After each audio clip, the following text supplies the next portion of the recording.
what's going down outside lands.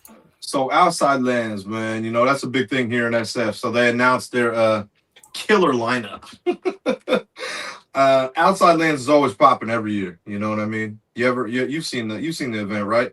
Yeah, Yeah. So they just announced who was going.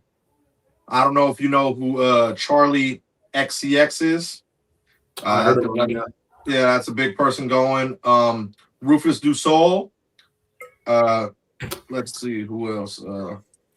R&B singer Dijon. Let's see.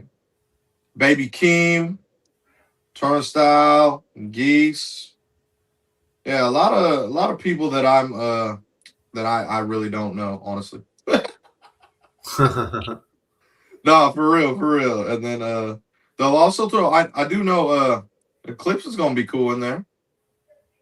And Glorilla. I know Glorilla, I know. I actually. heard of her. I don't listen to any of those people. No, But yeah, I don't listen to any of these people either, man. But yeah, that's they wanted to open up to show people what's coming out first, you know what I mean?